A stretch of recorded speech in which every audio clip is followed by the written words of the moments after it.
I will conclude with a brief comment about my longtime adversary and very good friend, Senator Stephen Arnold Douglas. The fact that even when Stephen Douglas was a presidential nominee and the Democrat Party was fractured, he knew he could not possibly attain the office for which he had sought.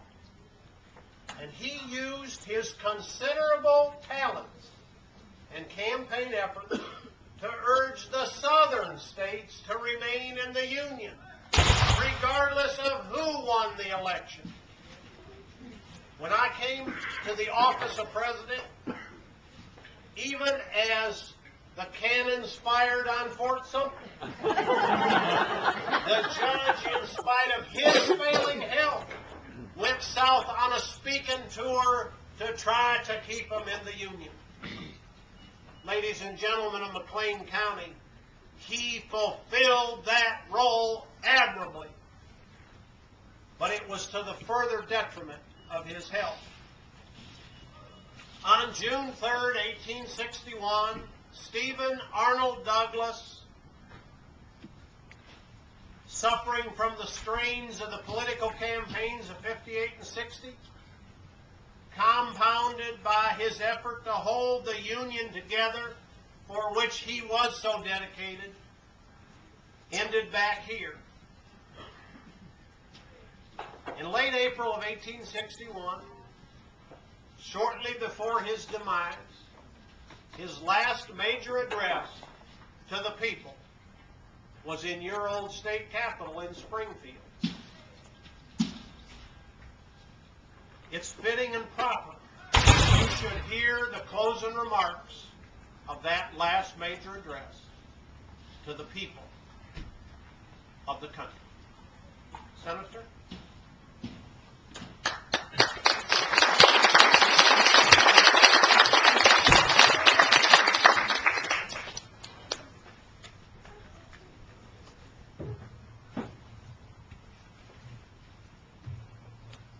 My friends, I can say no more. To discuss these topics is the most painful duty of my life.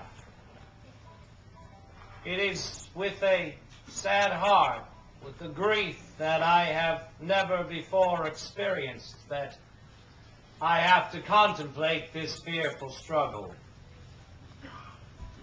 But I believe in my conscience that it is a duty we owe to ourselves and our children and our God to protect this government and that flag from every assailant, be he who he may.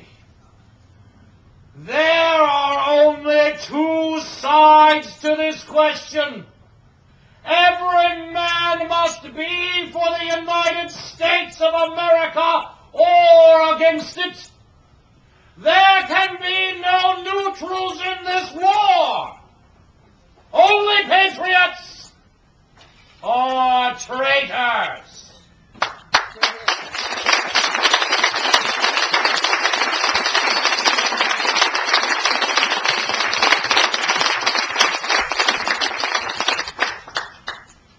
Today, we have attempted to provide a brief glimpse for you into the politics of our nation in the period before our terrible Civil War. The man with whom I have had the honor of sharing this stage is without a doubt the most revered man in our history. A man who has given his name to countless schools, towns, and even the presidency itself, which many refer to as Lincoln's chair. In a feat of political, social, and human dignity, he managed to hold this nation together in the worst crisis of our history. And he did so while constantly reminding us of the higher moral calling to which we as a nation have been summoned. Mr. President, would you be so kind as to conclude this program with some of the most moving words ever uttered about us as a people and as a nation?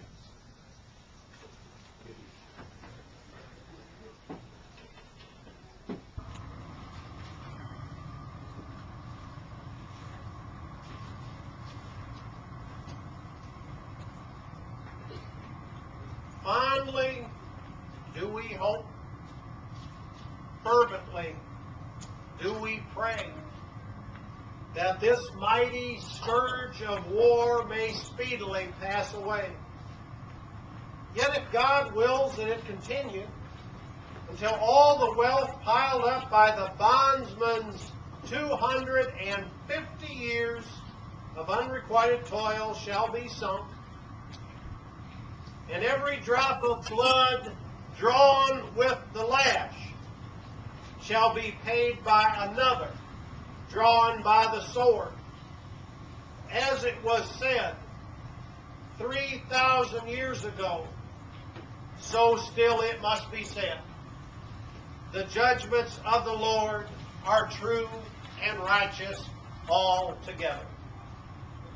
With malice toward none, with charity for all, with firmness in the right, as God gives us to see the right, let us strive on to finish the work we are in, to bind up the nation's wounds, to care for him who shall have borne the battle, and for his widow and his orphan, to do all which may achieve and cherish a just and lasting peace among ourselves and with all nations. Thank you.